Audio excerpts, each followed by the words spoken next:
favorite plays on the total sides, props, exotics, and futures to jump on now. So let's get it started with Jason and Ben. Let's get it started with Jason and Ben. Let's get it started with Jason and Ben. Something custom can't concept about concept felino. Let's get it started with Jason and Ben. Let's get it started with Jason and Ben. Hey, welcome to Wanna Bet. Oh, look at that. He's got props already. I was wondering. Look, hammer wielding Tim Doyle joins us on Wanna Bet. I love it. I didn't even mention props to him because I figured that's baked into the cake when you get the Tim Doyle experience. And when you get the Tim Doyle experience on a gambling show, you know you will be talking a lot of hoops. You guys know him. You love him. CBS Sportsline, NBA TV. Am I leaving anything out, Tim? Is there anywhere else that the people can find you besides today's episode of Wanna Bet? Ben, nice to meet you. Jason, great to see you again. Sunday was my anniversary, 12 years, and Congrats. I'd be happy for about 8. But I have 3 children that most of the time I like. And Ben, I don't know if you know this, I drive a minivan with 36 cup holders. So if you and some of your buddies want to have like a frat party, you're in. Get over in the minivan. We'll help you. Yeah. Beltway Ben drinks a lot of milk. He produces my radio show, Tim. And in a 4-hour show while producing for us, he drank a half gallon of whole milk and a half gallon of chocolate milk. And they like Joey Chestnut, Kobayashi. Joey Chestnut back, by the and he's a lock. I mean, he's back. We get off a little wiener eating here. No pun intended. I mean, the guy's a lock. Yes. And Beltway Ben was handicapping games while he produced the show. And while he drank all that copious amounts of milk. Real quick, Beltway Ben, let the people know how we did on Wanna Bet last night. As my dogs go crazy. Yeah, I blew that under. We had a Tigers game rained out that took my Scooble stuff off the board. We will let you guys know how we're betting the NBA throughout here. Beltway Ben is on a heater right now. And I'm having, I don't want to jinx anything, but really good success. I hope you tailed me on that Costa Rica Dominican Republic match. There is definitely some Gold Cup that I like on the show for today. So if you haven't watched before, first, second, third down, we're giving you 3 of our favorite bets of the day, ranked in order of we like it to we love it. Third down, the money down in the NFL. That's where we want to make our money. Fourth and long, we want to pick Tim's beautiful basketball mind about KD. What is left in the tank? Where should he go? Who should avoid him at all costs? And then in overtime, we'll get a little deeper into the Halliburton situation and how much that should factor into your plays tonight. But Tim, you and your hammer have the honors. First down. What you got cooking? Yeah, I mean, I had picked OKC to win the NBA championship 7 months ago. Okay, so like now we're here, right? So now it's like, oh, geez, like there's only 2 games potentially left, and it ends tonight. I'm going to be going with OKC, but I'm going to buy it down to 2.5. Now, hear me out. There's 2 reasons why I'm going to buy it down. The first reason, they have covered 1 postseason road game. Yes. And by the way, they've had struggles all postseason on the road. Go back to the Memphis series. They were down 29 in game 3 before John Morant gets hurt at Memphis. They lose at Denver multiple times. And I always felt like Indiana was going to get a game at home. I never thought they were going to win game 1. Right. So now here we are, and Halliburton's not at 100%. I'm buying it down to 2.5. The second reason, besides the against the spread reason, I can't stomach laying 6.5 or 6 or whatever it is when it's 9 and Andrew Nembhard 3-2 hits a 3 to take it 9-6. I physically become ill. And after 30 years of doing this, then I can't sleep. Then the rollover effect is I'm a terrible husband. I'm a bad dad. I dislike my children. I stick them in the bathroom. It all becomes this massive like avalanche for me. All because I didn't buy it down to a number that if the Thunder can't win this game by a 3-pointer, they don't deserve to win. Now, you want to buy it to the money line and you don't want to lay the price, you put that in a parlay action. I understand that as well. I played the game. High Division I in the Big Ten, the Big East. You never think about the spread. You're not like, oh, we got to win by 8 to win the NBA championship. No, just got to win the game outright. Jalen Williams has been the Robin that SGA needed the last few games. He's been fantastic. I actually called one of his games in college, and afterwards I called the scout from the Heat. Said this guy's really good. Smart. He's got long arms. He knows how to play. I go, His jumper's a work in progress. He's a lot better than I ever expected. He's the difference, coupled with Halliburton not being healthy. The hammer is out early, boys. Okay, I like it. -2.5. Bring the hammer, bring the thunder. Let's go OKC Thunder. I'll get to them a little later in third down for me. Beltway Ben, first down. Yeah, I'm going to go with Siakam here, over 19.5 points. I bought it down. He's been Indiana's best scorer. One more time. You love Siakam points. Oh, absolutely. I mean, we got the series price, and as long as OKC wins and Siakam gives us 13 tonight, we cash our series long prop of him. But he's been their best scorer. He's over in 3 straight. He's also over in 7 of 10 home games in the playoffs. Their backs are against the wall. He's the team leader. He's the guy who brought them together in July to go into his house and work out and try to work early on and get things right with some of the newer guys. And he's got to be more aggressive, right? OKC's going to go small on him. Caruso will be with him. Hassan Wallace will be with him. SGA is going to be guarding him. And one thing we've seen from Indiana as the series has gone on, they're trying to wear SGA out defensively. They're trying to go at him, especially when he gets that mismatch with Siakam. Siakam's also getting to the free throw line, which is a good thing. We need him to knock him down. He's been better shooting free throws at home compared to on the road.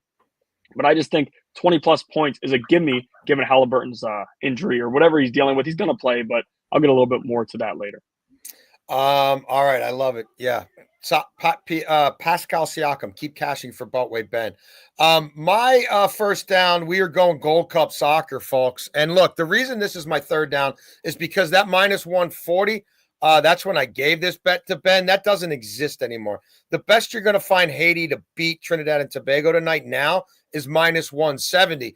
But if you're on the Discord we've been telling you about, and you can go to my Twitter and find it, I got it at -135 with my guy Caecilius 2 days ago, even before I gave it to Ben for one a bet. So it's now -170 at one shop. Most shops, it's getting like around 190. So money's been coming in on Haiti, and I understand why. They played a pretty solid match against Saudi Arabia, deserved at least a goal, maybe 2, I felt like, in that game.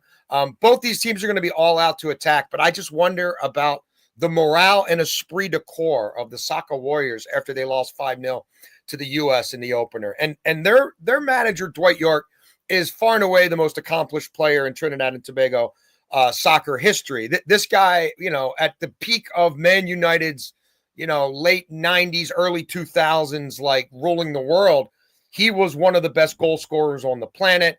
He drove the Ferrari. And, when guys like Wayne Gretzky come back to, like, coach teams, a lot of times it doesn't go well because they can't relate with dudes who are playing in the Trinidadian League anymore. And Dwight York only coached 18 matches in the Australian League with a club team before he got named manager of TNT. He's managed 9 games for the Soccer Warriors. Not only has he used a different lineup every time, he's used 9 different formations. They're really lost in the back. I don't think they know what he wants them to do. They've conceded 13 goals in their last 4 matches. They've conceded at least 1 goal in 8 of the 9 matches that he's managed them. They're short on talent right now. Haiti's pretty desperate. Haiti, I think, is the better side. I like Haiti to win this thing. I just don't love it as much as I did at that -140 or -135 you can't find anymore. All right, second down, Beltway Ben. Yeah, we're going to stick to the NBA here, and I've done this throughout the series, and I told you guys I'm going to be doing this a lot. It's the small same-game parlay that people don't love because it's not sexy. Back. But I'm going to, yeah, right. And you're not getting a ton back, but it's a lot of things that have happened regularly and should continue to. And we hit our last game in game 5. But I'm going to start here. Chet Holmgren, 6+ rebounds. SGA over 25.5 points. Pascal Siakam over 15.5 points. And Alex Caruso, 1+ made 3. Again, +110. Chet's got 6+ rebounds in every game this series. Last game early, I was a little worried. He's not grabbing a ton of boards. And all of a sudden, he explodes and gets up to that 11 mark. He's averaging 11 boards per game or 12 boards per game in his last 3. So he's been aggressive on the glass. They were mispricing on him early, and people were taking his under. He grabbed just 6 boards in the first 2 games. All of a sudden, like I said, he's got 10+ in 3 straight. SGA, don't really need to explain it. 4 or 5 this series he's gone over. He's the guy. He's going to be the NBA Finals MVP, and he wants to finish it with a strong showing. I think he goes out and scores 30+, but we played it safe down to 25.5. Siakam just talked about big game incoming, I think. And then Caruso is where – this is where we might sweat a little bit to try to get this +110. Caruso's got Games where he's played 20-plus minutes, he's over this in 16 of 18. In this series, he's played 20-plus minutes in every game, and he's actually in both road games, games 3 and 4, 30-plus minutes. We see Daigneault like him a little bit more on the road. He's a more veteran player. He's trusted. And I know he did have a poor showing the first game in Indiana, but bounced back in the second one. All we need him to do is knock down 1-3. He went 0 for 3 last game. It's the only game this series that he didn't go over that number. So he should play 25 to 30 minutes here, and 1-3 shouldn't be too much to ask for. Love it. Tim, you hammering the NBA again on second down? First of all, I have to be totally transparent. I've been very impressed with the start of the show. Obviously, I can tell both you guys could gamble. I grew up in a household where my father was a professional gambler. He also played in the NBA, and he really had an amazing tale of he understood the road trips really well. This was actually before the three-pointer. And he understood the travel and how you finished in Portland and then when you went to Utah, and he could almost map out a week. And when they put the 3 in, well, let's just say his professionally gambling days ended because the game would change so much at the end of a game, right? Instead of trying to get to the hole, guys were shooting 3s, and he lost kind of his feel for a major edge that he had. So excellent work by you. I think Wyclef Jean may have put a huge bet on Haiti, and maybe that's what moved the line. That might have done it. That might have done it. Like a big bet there moves the line. It's a movement. I was banking on that. I gave Ben that one early because I'm like, how much can this move? Hey, I like this. Build the graphic on Tuesday. Shame on me. By Thursday, it's gone. Yeah. Blame Wyclef. Blame the Fuji. And then to Ben's parlay point, parlays are sucker bets. We all know it, but we all do it, right? We're all trying to look for edges. I always like to have one guaranteed winner in my parlay just to build my momentum, build my confidence. I had a friend, he was a European guy, and he would always talk to the ugliest girl at the bar. And I would always be like, why are you doing that? He goes, you got to get the tongue loose. You got to build some confidence early. And I was like, okay. So every time I put in a -280 or -360, I always think of Vladimir in Queens because he was like, you got to get the tongue loose a little bit. And if you don't hit that one, it wasn't meant to be anyway. If that kills it, then you were wrong from the giddy up. So put it out of your just punt on it. So my second down pick is Jalen Williams. Now I too am buying this down to 21.5. The guy's been sensational. I'll give you some stats here. Obviously, the huge game last game, he had 40 points. He's the 5th youngest player in finals history with a 40-point game. He's 24 years old in 63 days. He's the youngest player with 3 straight 25-point games in the finals since Kevin Durant in 2012. You could just see from an offensive standpoint, his confidence is through the roof. And he actually made a shot in Indiana, the game they lost in game 3, to end the third quarter. That it was almost like an out-of-body experience. And when I saw him make that shot, I was like, oh, he's in that sort of rhythm. It was like a crossover 3. They went up 5 going into the 4th, and they ended up losing that game. That was the crazy 4th quarter. But he's got so much swag right now that, this is just, bet it and forget it. Whatever the line is, I bought it down, but it's he's going to get 20. So I got to get him get 2 more points to make myself a winner. He's in the zone right now. Give me Jalen Williams over. Excellent. Second down for me. I'm staying in the Gold Cup. I'm playing the U.S. and Saudi Arabia, both teams to score. You can get plus money here. Again, like 12 other people, I watched the entirety of the Haiti-Saudi Arabia match, in part because Saudi Arabia, 8 of their key players are playing in the World Club competition for their club team. So they're not even there. So I'm like, what is this team going to look like? I heard they had a new, a 24, 25-year-old kid, hadn't played much international soccer, in goal for them. He's everywhere. He's got ants in his pants. He does not want to stay in the 18-yard box, let alone the 6-yard box. That didn't hurt him too much against Haiti, although it should have. I think it's going to hurt him tonight, especially if Pochettino plays really with 5 attacking players, which I think he will, because they're coming off a 5-0 drubbing, and because he's trying to get youngsters like Diego Luna folded into this team and see if, this isn't really our A team, but is he good enough to play with our A team whenever we reunite it? I think he's trying to develop a style for them, and against better teams, and Saudi Arabia is a lot better than Trinidad and Tobago. They probably need to play with 5 in the back. I don't think the U.S. is playing with 5 in the back. I think the U.S. is going to come out attacking with 3 attacking midfielders running behind. a striker. So I don't think Pochettino's worried about necessarily giving up a goal because I think he's trying to score more than one. And for the U.S., look, like I'm not saying you have to do this now. This hasn't moved. Like I want to see the lineup. Like if Turner is in net for the U.S., then that's one thing.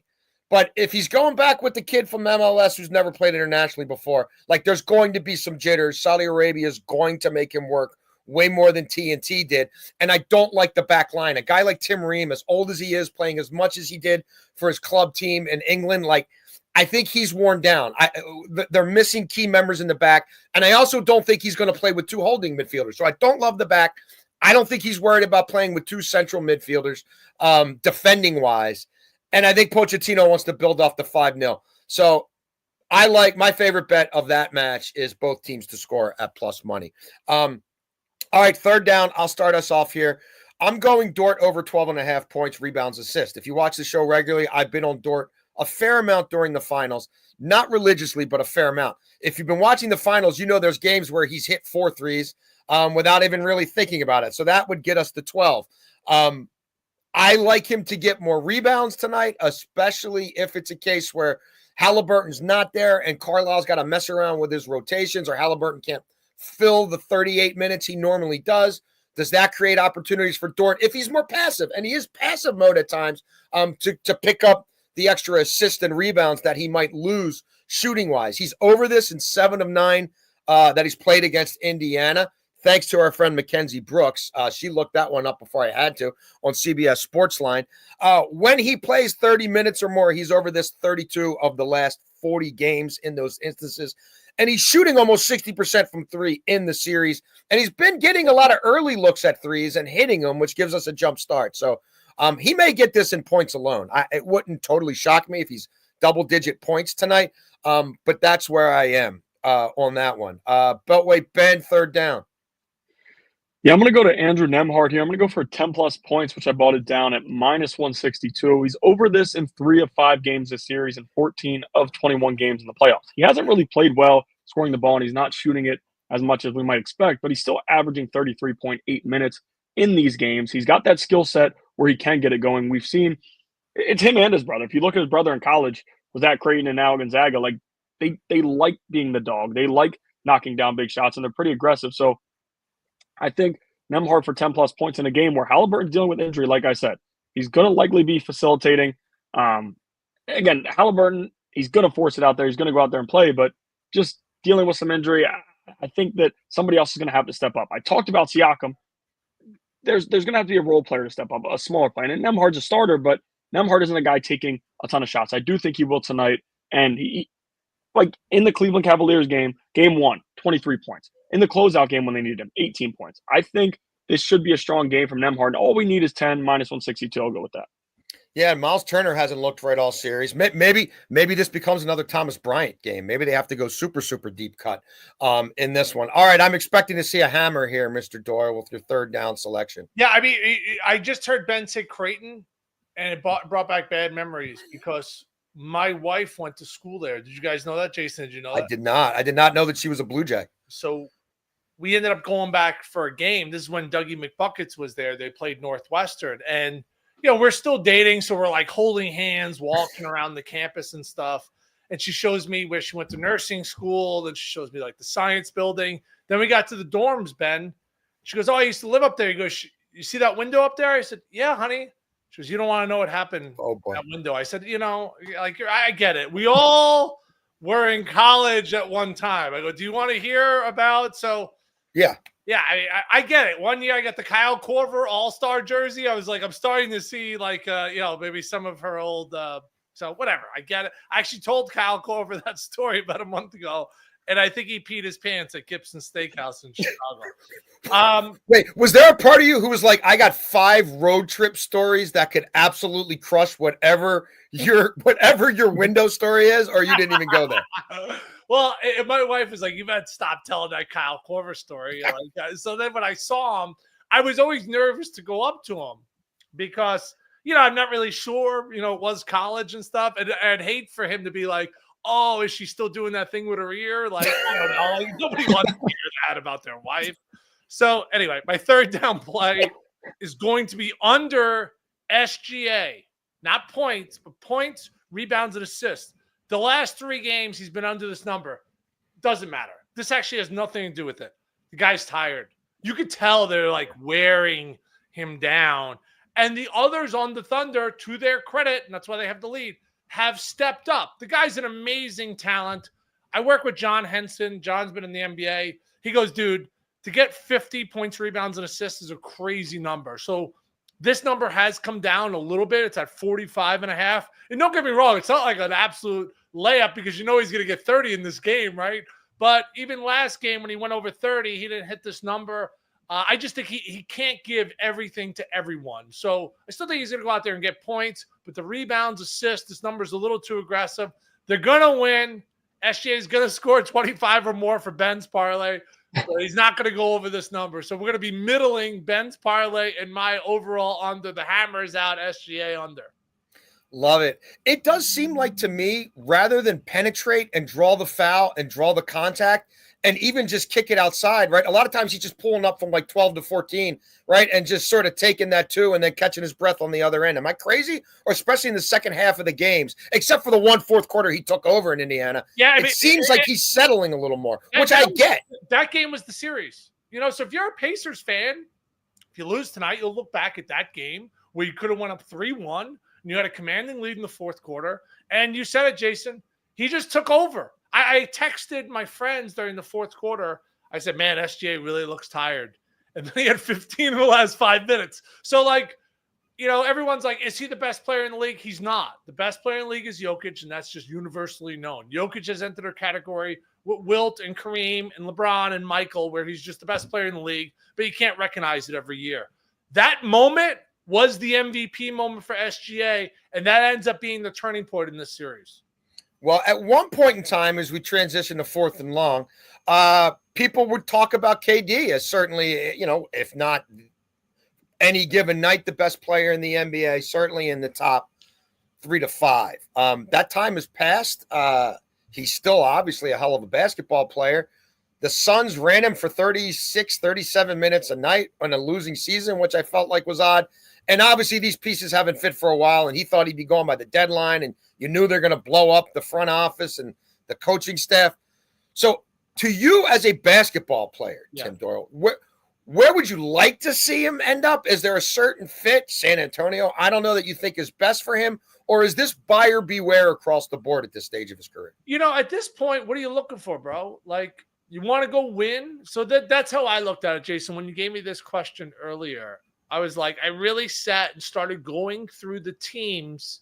And at this point in his career, the guy can still close out games. He still has a little bit of a liability on defense. So I was like, all right, like what teams fit? I came up with 2. 2 amazing fits. The Rockets don't have a closer. They play hard. They play really good defense. If you need a bucket from the Rockets, out of the way you go. Yeah. Van Fleet. Yeah, like, you know, Jalen Green's like this. Şengün is still like, he puts them in another category at this point in his career. Plus, they play really good team defense. No state income tax in Texas. That's the perfect fit if I was looking at it to win a championship. I think they're pretty close. The other team, there's a little bit more of a long shot, but they just got all these draft picks and they traded Bane, would be Memphis. Memphis is another team, does not have a closer. Ja Morant's an amazing talent. I called his games at Murray when he was a freshman. I said, everybody take him number 1 over Zion. But it's been a roller coaster with Ja. They have Jaren Jackson Jr., who's a really good defensive player. He can get you 20 points a game. They need someone who could just get you a bucket. I think he elevates their whole franchise to another level. But what's this window, Jason? 2 years? Like, how long could this guy possibly play for? Yeah, right. Yeah, you're hoping to get 2 postseason runs, I guess. And then what else happens with the contract and making all that fit? And I know that's astrophysics in the NBA. I'm not nearly smart enough for that. Beltway Ben, do you have a KD question for Mr. Doyle? No, yeah, I just one team that regularly is coming up that makes next to zero sense to me is the Knicks. Like, everybody's talking about what he would do and how things would change if he goes there. An issue we saw with them was defense down the stretch, and KD is not going there to be a top tier defender. You trade Cat, that would be probably who you go away from. And Cat had defensive struggles, but 2 years ago, Cat was a pretty good defender. So like the Knicks is a team that right now is getting a lot of public interest, but it just doesn't make sense to me. Me neither. So I don't know what this guy wants at this point in his career. Obviously, he's got ties to Rich Kleiman. He's running a business. Rich is based out of New York, so he probably wants to get back to New York. He was there, right, when he was with the Nets. It's hard to kind of put in perspective what his desire is at this point in his career. Does he just want to make another $35 million? Does he want to try to win a championship? I don't know. I'm not in those shoes, but why do you keep playing? Like, why do you keep working out all summer? Don't you want to win? And that's why when I came up with my two teams, I was like, all right, he goes to Houston. They're already a top 4 team in the West. Like, Right. we put them in another category. That's why I respect what the Magic did. Did the Magic get absolutely fleeced with the draft picks? Totally. But they have 2 young stars in the prime of their career. Yes. At least if you're a Magic fan, you have to be like, all right, we're trying. Like, does Desmond Bane make you an NBA championship contender? No, but it makes you a little closer. Like, could you win a series you're not supposed to win? Do you maybe get someone at the deadline, like, to up your team? Like, yeah, I think he changes the team dynamic. He hits 3-point shooting. So I understand why they did that, and I respect why the Magic did that. So I don't know what goes through Kevin Durant's head. The guy created a burner account on social media, come back and yell at people. So when you do stuff like that, it's kind of hard for me to sit in my mom's basement and predict what he's going to do for the rest of the future. So I came up with 2 teams that I think would. I love it. If I was advising him, this is where I'd say to go. All right, and we will finish up on overtime. We've touched on this, glossed over it a little bit, but obviously the key storyline to this, what might be the final game of the NBA season, or in that case, if it's not, it's still the penultimate game of the NBA season, is what does Halliburton have left in the tank? How bad is this calf injury? He hasn't been himself for a big part of this series. From a gambling perspective, Tim, do you just avoid him entirely and maybe sprinkle on some McConnell overs, or how do you feel like those markets already have that baked in? So you look for that ancillary guy, whether that's Nembhard to score more, or like even I said, a real deep cut. Thomas Bryant gets some more looks at I don't know, shooting threes. Does this do anything for you gambling wise? I'll be totally honest. I'm 5 for 5 picking the games in the NBA Finals. I've had all the winners, including money line on Indiana when they won Game 3. Because I was doing a double up. I had a guy who used to run with my dad. His name was Johnny the Professor, but he wasn't a professor. He was just like a loan shark or something. But he had a system that he would pick out like a game or a series, and he would just keep doubling up until he won the amount of money he wanted to win. And that's actually what I did with the Pacers. So they're winning a game at home. So I bet them in Game 3. And when they won Game 3 on the money line, I took my money down and I rethought the series. Sure. So, or else I was going to double up in Game 4. By the way, I got him at plus 185, 190 in that game. So I actually made 2 times the bet. So Johnny the Professor, rest in peace, wherever you are. It's still being talked about to this day. I don't have a great feel for the Pacers and what's going on. Siakam, his totals have been nuts. He made like a BS layup in a game to send his points total. Like Halliburton's been nothing but unders. The guy that I would look to if I had to come up with someone is McConnell. Yep. And, he's averaging over 11 a game. He's shooting 50% from the floor. He's making some threes. I call him the Gnat. Like, he's just like, you're like this the whole game with him. Like, swatting at him. Like, he can't get away from him. So I don't think – the thing about the calf is, Jason, and you know this, covering athletes, it's not good. No. It's like Durant went from calf to blowing out his Achilles, and Halliburton knows that story. So, you hate to be like, take Halliburton unders. You're like a terrible devil of a person, but that's probably what I would do. Yeah, I'm with you. I'm not on any of that, but that's probably the way that I would handle it as well. Tim, you have been awesome. Again, let the people know about the tapestry and panorama that makes up your media template. Yeah, I mean, I would rather bet and lose than not bet at all. So that's it. That's all I'm going to leave it with. That I would actually rather gamble and lose than just be sitting on. You got nothing to promote? You no NBA TV, CBS Sportsline, nothing. Your Twitter, nothing. I came on the show because You and I are friends. Ben, it was wonderful meeting you. I'll be on NBA TV tonight before the NBA Finals game. There we go. You want to know something? If you've watched this show, then you know my bets. So well, it's basically we're going to be reiterating exactly what we did tonight. So if you hear some of my jokes, I'm not going to go into the Creighton story or my wife with the year again. I can't tell that one on TV, but you're going to hear some of the same bits over and over. Awesome. Well, we appreciate it. I'm on OKC minus 4.5. We got that early in the week. It's not there anymore. You want to buy that down to that point, or if you're smart, do what Tim's saying, and at this point, make it a 1-possession game. Take that down. I do still like over 112.5. First half over. Halliburton or not, we played that earlier in the week. Bought that down from the 114. I still espouse that. Beltway Ben and I will be back tomorrow with some PLL, Premier Lacrosse League bets. We are getting into the lax heavy. Again, you can find Tim on NBA TV. We'll be back on WannaBet at noon tomorrow. I wish I had a hammer right now. I would be banging it. There we go. Tim's got props for all of us. Tim, you're a gentleman and a scholar. Prayers up to the professor. We'll see you tomorrow on WannaBet.